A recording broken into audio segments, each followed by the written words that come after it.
I really, really hope that was just a movie. We just saw Barbarian. We all rated it a 9. We all liked the movie. Here's us trying to talk about Barbarian without spoiling Barbarian, thus ruining the greatness of Barbarian. And please, if you have not seen Barbarian, go see Barbarian. What did you all think of Barbarian? It was a film. I liked it a lot. It's my idea of a good time. I don't know what that says about me, but I really enjoyed it. I thought it was a hell of a thrill ride. It was a very smart horror movie. I felt like it had everything. You could argue that it's a little silly at times, but when you're sitting there in the theater, you're like, oh my goodness, this just keeps escalating and escalating, and it's just so much tension and perfect in terms of just filmmaking for this kind of movie. Set up so well and just builds on each other. First little bit of the movie, you're really invested in all these characters, and then it goes a completely different way, and it's still awesome. At first you're questioning, you're like, what the heck does this have to do with the rest of this? But then if you just have seen enough movies, you're like, chill, this is gonna make sense later. And it does, but also doesn't. But that's the fun of the movie. The way it ends though, you kind of jump back between the end of the movie and the credits, to the point where I was just staying there and watching the whole credits just in case something else popped out. That's how much I liked the movie, and I just kind of sat and ruminated in the music that was playing at the end, hoping that there would be like some random thing thrown at me. And then I just walked out of the theater. I stood outside of the theater for like 15 minutes, just trying to make sure my legs worked before I walked in the car. I'm with you. It is a movie that keeps giving. Just when you think it's gonna go one way, it completely zags. Come like the 40-minute mark, I'm like, I have no idea where this is going. And then it just continues to do that. I think it's a really fun, morbid movie that I had a great time at. And I laughed at what I was witnessing because it's pretty nutty. You'll never look at a baby bottle the same. Without spoiling it, the way I feel like I can describe the movie is it starts with you putting your little toes into the water, and it slowly is just getting scarier and scarier as the water is rising and you're getting deeper into the pool. And then there's a moment in the movie where all of a sudden something grabs you and just pulls you down to the deep end of the pool, and you kind of stay there for the rest of it. Basically, tsunamis into Yeah. A lot of water. I think the performances in this thing are really good. Yes. Georgina Campbell, never seen her in my life. She's great. She wins you over pretty early on. I was particularly happy for Justin Long. Me or...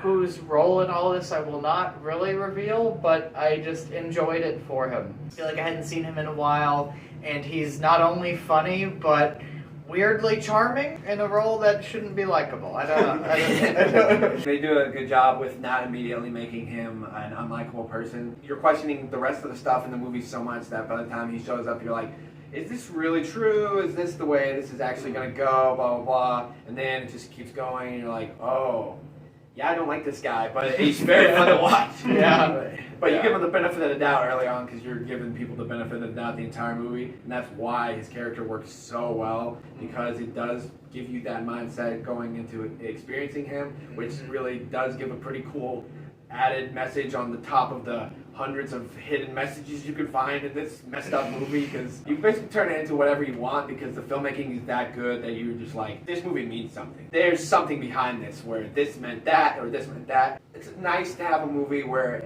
everything's not just laid out for you and you're allowed to just sit there and just experience it and think critically about like, oh, what did I think of that? Or what did this mean? Or how does this... And instead of just being like, that was dumb, this is not really that movie. If you want to do that with this movie, you probably can because it's pretty effing crazy. But I would implore you to just go on without knowing anything. Yes. And hopefully you can just experience it and then come out like, hey, that was a really fun time. And I'm also completely terrified of basements and Airbnbs and all this other stuff and Detroit.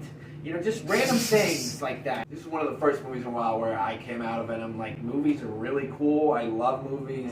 And I didn't think that a movie like this would make me say that because it's like, oh, this is like a cheap horror movie where they're doing some stuff. But no, it's really damn good. Movies, man, they're underrated. Don't go on with too crazy high expectations because I don't want to ruin it for you, because that can sometimes ruin movies. But I promise you, I think this is something worth seeing. Take somebody who hasn't right into it and just have yourself a ball. The good thing I like and I give credit to this movie about is its trailer, because the trailer was pretty smart and it did something that a lot of horror movie trailers nowadays do, and it didn't reveal the entire movie. That was awesome. But you don't even need to see the trailer before you watch the movie. You don't. After seeing the movie, I was watching the credits and I saw it said Zach Krager, and I was like, I think I know who that is. And then I looked it up and I'm like, no shit, that's the guy from Whitest Kid You Know. Not to just throw dumb comparisons anybody's way, but I mean, hopefully it's a Jordan Peele thing where it's like come from a comedy troupe, comedy show, and then all of a sudden now you're really good at directing horror movies and thrillers and such.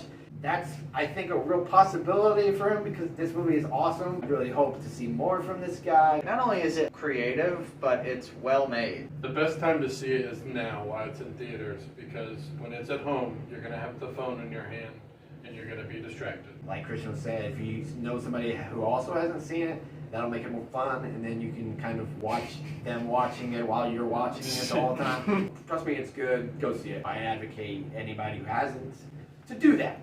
If you have, let us know in the comments what you thought of all of this or that or this or that. Or the other one. If you liked the video, hit the like button on the video. If you liked us talking about this movie or just in general, then subscribe and you would get notified, I think, when we do it again. There's a lot of other videos on the channel to explore. We have bigger videos where we do fun little drafts or top 10 lists. If you want more, a bigger bite, thank you for watching.